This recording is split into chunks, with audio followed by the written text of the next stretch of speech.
Hello, everyone. So I'm back with another reaction, and today's reaction is another. Okay, I'm sorry. I'm waiting for a message, so I apologize for that. But this is another requested reaction from a fellow subscriber. So here we are on Resurrection Ranch, and this is the last time that Miss Lily has control of the camera.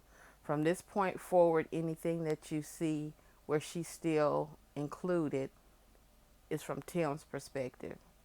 So this, even though it was requested, it ties along with the last one that I covered, and it just shows where the rift happened. They Miss Lily gives a little but not detailed information about what happened. So we do know that something happened. You know, I had people in the comments, well, you saying this stuff like it's fact. Like, how do you know? Like, they watch each individual video that Tim puts out and it stands alone. They don't connect the dots and realize that there's a history there. For each video that you watch, there's a history. So the video before that, the video 2 years ago, the video 5 years ago, they all connect with one another. If it happened, it's not erased. It happened. So that's how I speak in fact. I speak off of reactions from the things that he has put out. I'm not guessing. There's no guesswork to it. It's connecting the dots. And he has a lot of dots out there. So I'm going to go ahead and start this here so that I won't just be running on at the mouth before the video is even started. But yet again, this is the last time we see where Miss Lily has control of the camera on Resurrection Ranch. And when you listen to everything, you'll understand why he took it. Not saying he should have, but with his personality, you understand why he took it. I could have done this. Hold on. I don't know what happened there. Resurrection Ranch family. It is a Wednesday morning, and I am so excited to be here this morning. Not because of what's going on with the renovations in Grace, but because of the resurrection that's going on in my life. I was told this morning to come and plant my feet on this ground.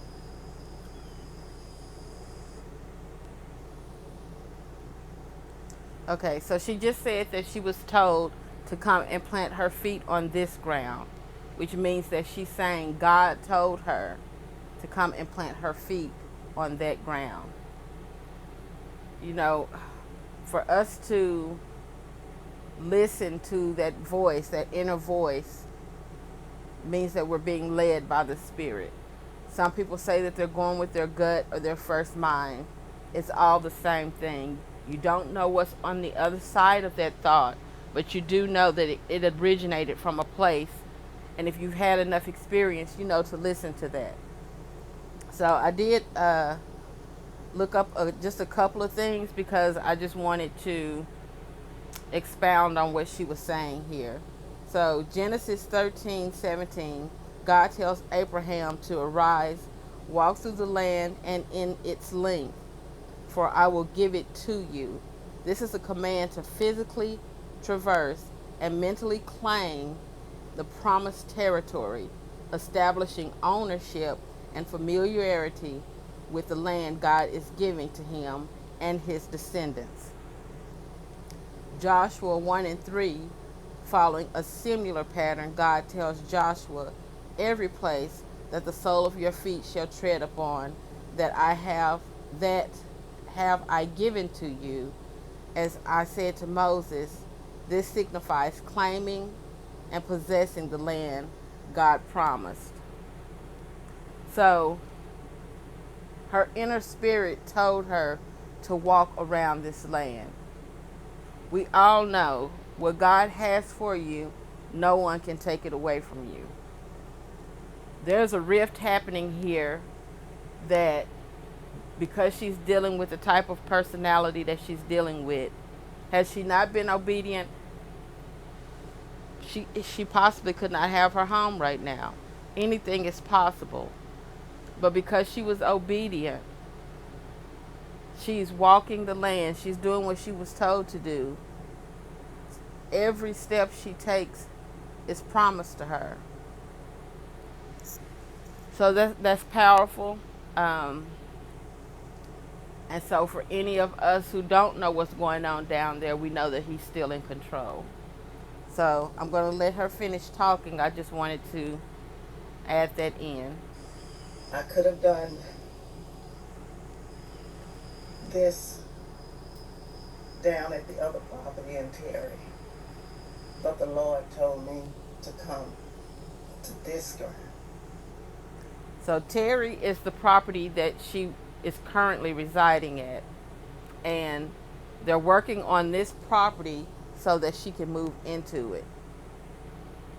She's saying that she could have obeyed his command and physically walked out of the door where she's living, currently living, but she knew that that was not what was being told to her.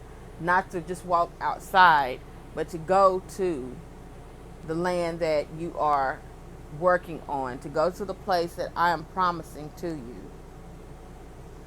So she did not stay at home. She physically got in her car and drove to the work location at this point to walk on this land.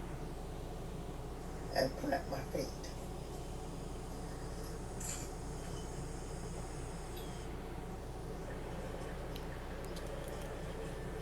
After this commercial, I'm going to go back and read that card because even though Miss Lily is the one that's doing this talking, Tim is the one that edited this.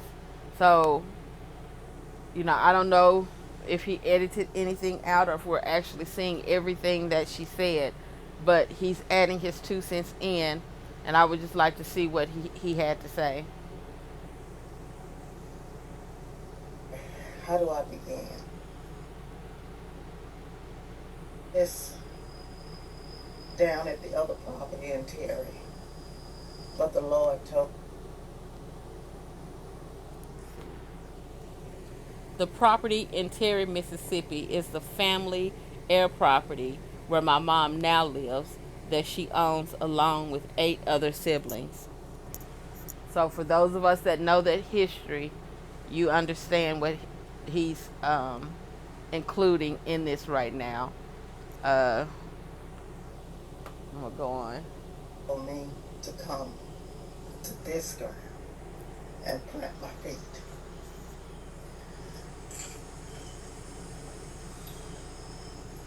How do I begin? I began with a prayer that the Lord told me to pray. He told me to. I don't want to cut off the prayer. I'm going to let that go. But how many times do we see prayer on All About God? How many times is prayer introduced into the situation before anything else happens? We don't see prayer. We don't see grace spoken. We don't see acknowledgement of God other than him saying it's all about God, and other than him quoting the same 4 or 5 scriptures that he has in his collection. But we all know to introduce God into a situation.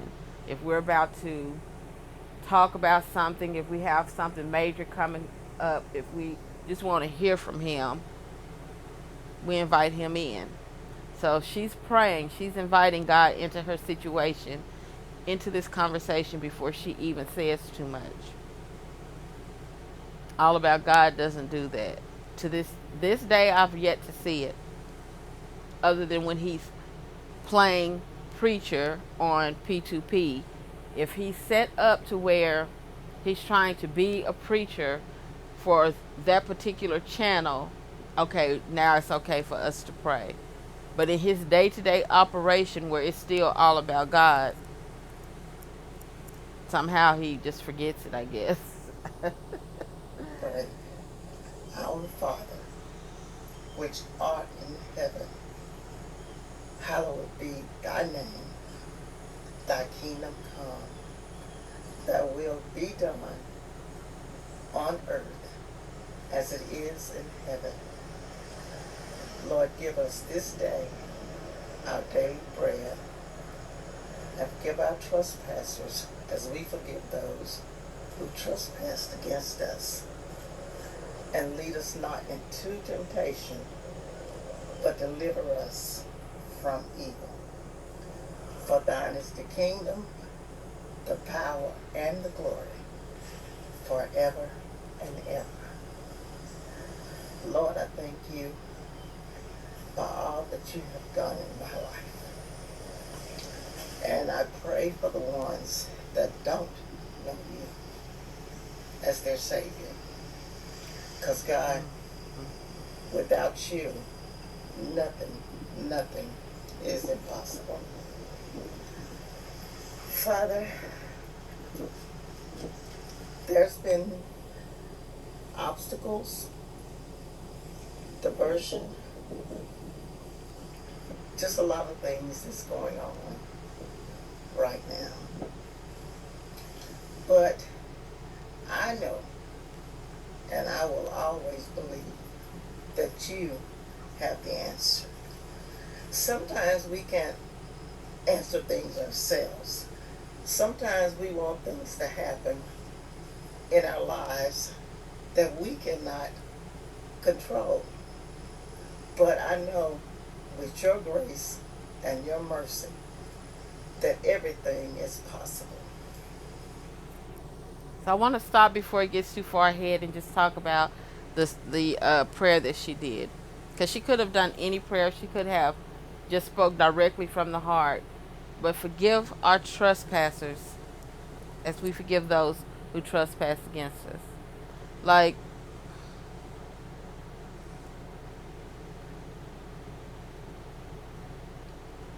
just listening to the words, it lets you know what she's dealing with. But there's only one subject, her and her son.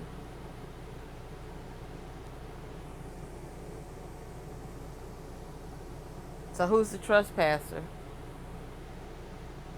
And then listen to her voice. She's broken right now. She's going through something major for her. And I can only imagine what would have a mom feeling that depleted. So I just wanted to call that out. I'm gonna let her finish talking. Uh, it's it's some things that we need to turn completely over to you.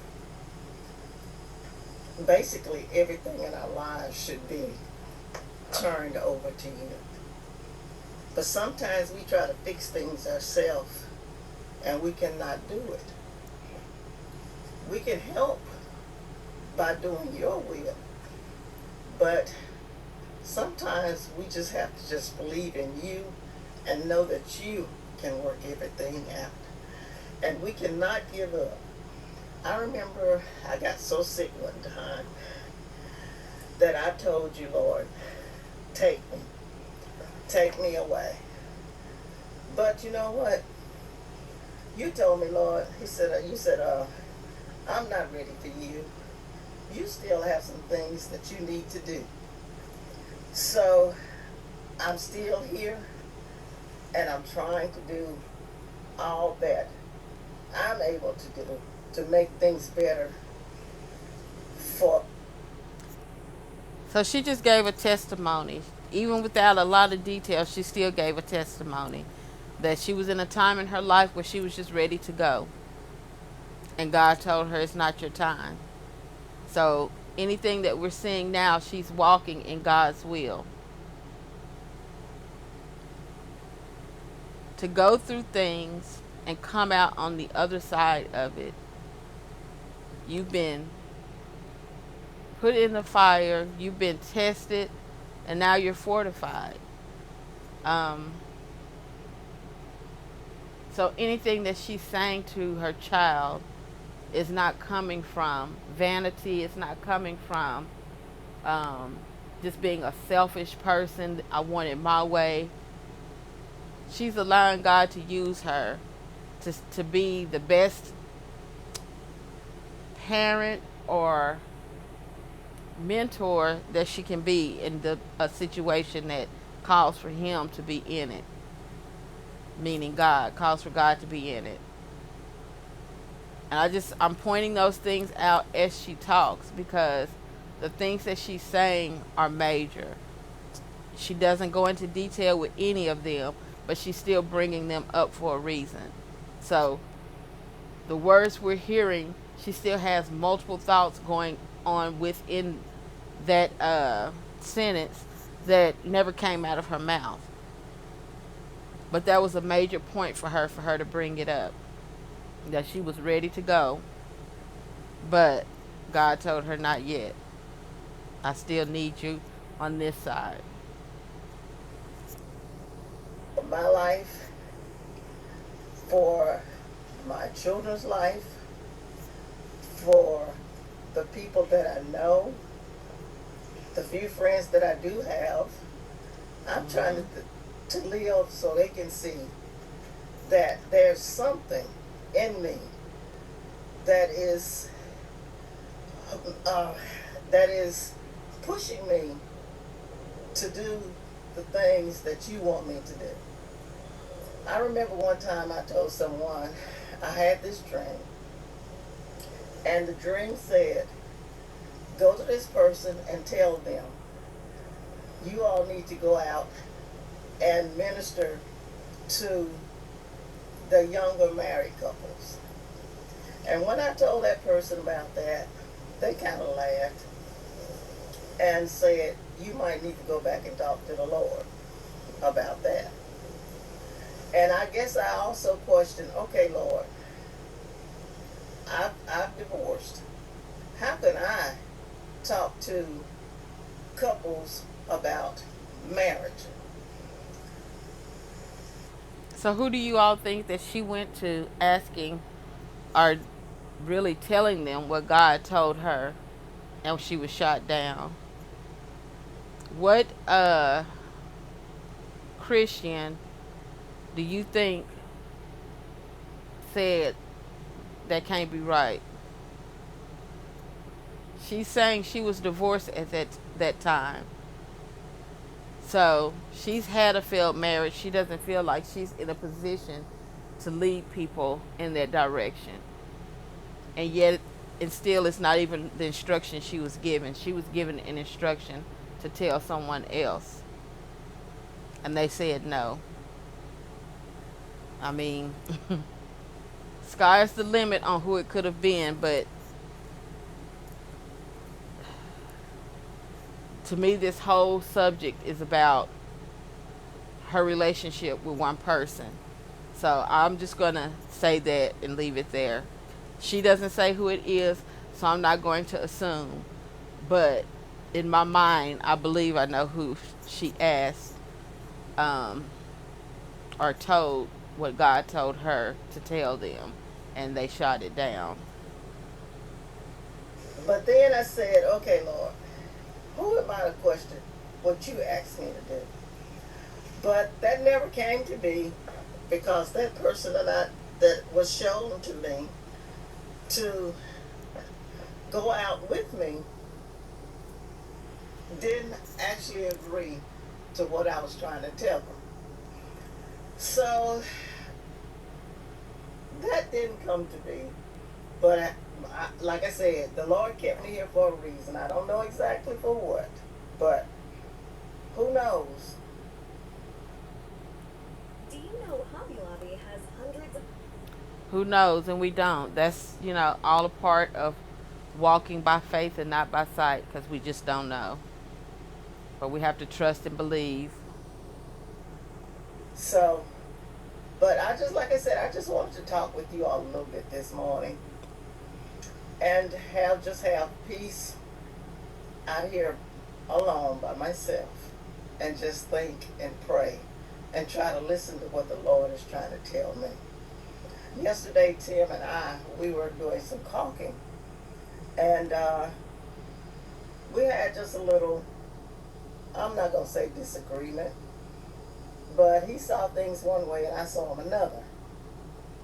So once he finished caulking the room that he was in, he said he was going to go on back to the farm and he had some things he had to do there. He was going to leave me so I could talk to the Lord and see what the Lord is telling me instead of listening to his voice. So at the moment I didn't accept that too well, but I said, okay. I said, sometimes it is good just to be alone so you can think and focus on what the Lord is trying to tell you. So I did that, and I stayed down on the ranch a little bit longer, did what I had to do. And I had an appointment somewhere, so I had to go on that. But back to what I'm saying, I came down today, like I said, I couldn't wait to get to the ranch today because the Lord has told me, walk and pray. And that's what I'm going to do today. Before I even think about anything inside of grace, I'm going to do what the Lord is asking me to do, to walk and just focus on what is going on. It is so peaceful down here. It really is. So I'm thinking, okay, maybe that's why the Lord told me to come place your feet on this ground, not the ground where. You know, when you're trying to hear from God, um, you have to set the atmosphere, and peace and quiet is number one. It's number one. It's paramount to being able to get a clear thought through. So for her to leave her property in the city and to drive to the country, yeah, that's definitely step number one. But she has her son that lives minutes up the street from her, and I don't ever get that same type of peace on their property that you're hearing now. You can hear birds in the background. It looks and feels peaceful and tranquil out there. But then just go minutes up the street to a different location and it's a whole different setting, a whole different vibe out there. The atmosphere is not the same at all to be in the country. You woke up at this morning, but on this ground. So that's what I'm going to do. I'm going to walk a little while and I'm going to pray and I'm going to just enjoy the peace that God has given me in my heart today. Leah came with me today. Turn you all around so you can see her.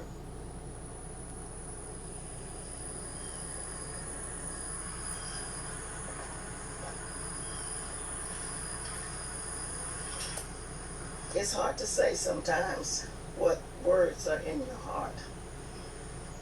I'm just walking the home site and thinking and praising God for his goodness and his mercy on me. I can't answer for anyone else. I most definitely would like to, but right now it's about me and the Lord and what we have going on. And it is a beautiful, beautiful, beautiful thing to be able to talk to the Lord. Sometimes you want to talk to others and they mark you or they judge you or they just do things that would not be pleasing to the Lord. So sometimes you just, and a lot of times you just have to be by self and praise God for his goodness. And to Miss Lily sounds like with every other word she's about to just break. Her voice is not strong right now, and it's cracking a lot. So she has been through it. Like whatever happened the day before, she went home and she has been crying. You can hear it in her voice. She's whatever it was major. It took a lot out of her. And then for him to take possession of the camera and never give it back to her, something major. It was a huge conversation, and probably a lot of verbal emotions came out.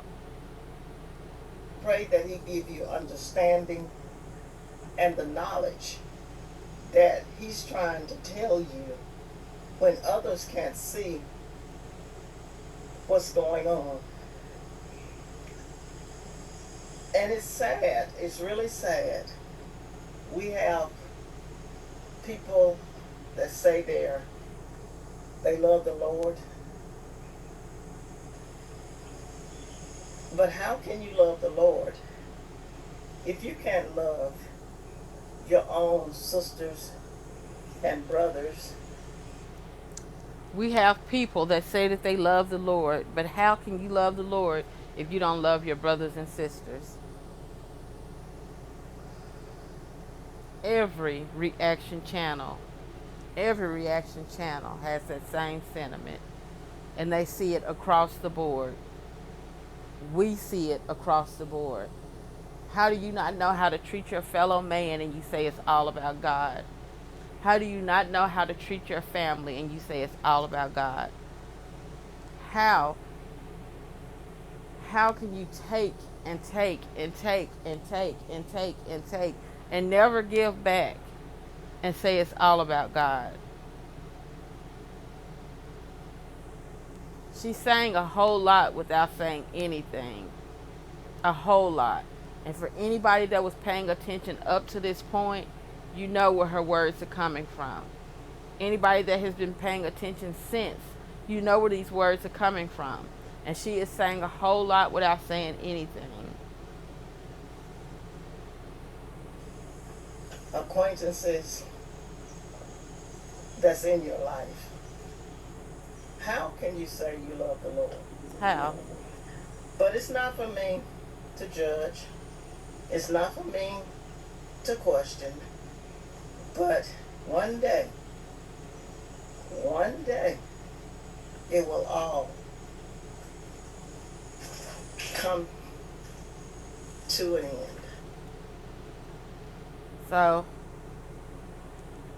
that's pretty much all of that. The very end of it has some music, so I don't want to play that for copyright issues. But what do y'all think about what she had to say? I believe, well, she said she was talking about her son in part of it. And I believe that the entire conversation was about their relationship because that's what's on her heart right now. That's what's troubling her right now. Not anything that happened between her and her daughter or her and her ex-husband or her and her few friends that she has. Her whole conversation, the only person that she actually mentioned was her son. So it leads me to believe that this entire walk and talk is about her son. That's what's weighing on her heart right now. And how can you have started out anything to help your mother and then let words, and I know she didn't tell him anything that was wrong because we already know that when he's led to his own decision making, he makes bad decisions. So here she is being a mother. I'm not going to bite my tongue and I'm going to tell you something. And him being the true narcissist that he is, him not being able to take correction from anybody. How dare you try and tell me anything when I'm the one that needs to be telling you? That's how a narcissist thinks and operates. They don't care who it is. They have no respect to person. They don't care who it is. Everybody is on the same level with them and is beneath. You're beneath me. You're under me. And if you start looking like you're bigger than the program, then let me bring you down a few notches. So he took the camera from his mom and still was down there tormenting her soul and torturing her until whatever the final straw was, where she nipped it in the bud. Like, just stay down there on your property and I'll stay down here on mine, and we don't have to do this to each other anymore. I no longer want to be a part of these videos. I hope that y'all have success with that, but just leave me out of it. Something happened that we are not privy to. We have a general idea. We know things that were going on. We know relationships that were being severed left and right that Miss Lily still was a part of. So we know the things that was happening back then. But she does not give details, so I don't want to just, assume. I only want to go off of what she actually said. And how can you say that you love God and you don't love your fellow man, your brothers, your sisters? How? She said it out of her mouth. So that lets us know what part of that conversation was about. And if she feels that way, then she's telling him how he needs to be in a certain situation and he don't want to hear it. So he left his mom and said, I'm going to let you think on that. Basically, that was a warning shot. I'm going to see if you change your mind, if you still have that same tone tomorrow. And if you still got that same tone tomorrow, I'm going to have to make some changes, which is what he did. But God will have the final say. God will have the last laugh. It's rough for people on the outside looking in to watch this and to be rooting for her retirement, and this whole situation, and then to witness this moment right here. You feel helpless because you've grown to accept these people into your daily lives, as watching their videos, supporting, and then you feel like, oh, I wish I could, send her some kind words or reach out and, just whatever. And you can't, because Tim started the channel. Tim controlled the channel. Whatever comments were coming in, she didn't have access to that. Even if she saw them, she couldn't respond to those. He was running everything. And then eventually he just took over. So, and now we see where Resurrection Ranch is. Resurrection Ranch is on IAG Farms, being run by his wife, and the entire feel of it has changed. It's just more words at this point. These were the last actions that we saw. This is the last time that you're hearing wisdom from somebody when it comes to Resurrection Ranch. Now it's talking about financial literacy, which was ABC 1, 2, 3. The same lessons that the boys are getting. She's not equipped for the things that she's teaching. But it's another channel for them. This is a very sad situation. So I don't want to keep rambling and going on and on about this, because Miss Lily said it all, and I don't want to get to talking and start adding stuff in, because I do have my own thoughts about parts of this, and I want it to just be what she said. So yeah, that was my reaction to this particular video. So I hope you guys enjoyed it. And again, I want to thank everybody who has subscribed, for getting me to 1,000 subscribers. I'm still just like in awe. So thank you guys. And I will be back. I do have another requested reaction. So I'm going to be doing that one in a couple of days. So I will see you guys then. Bye.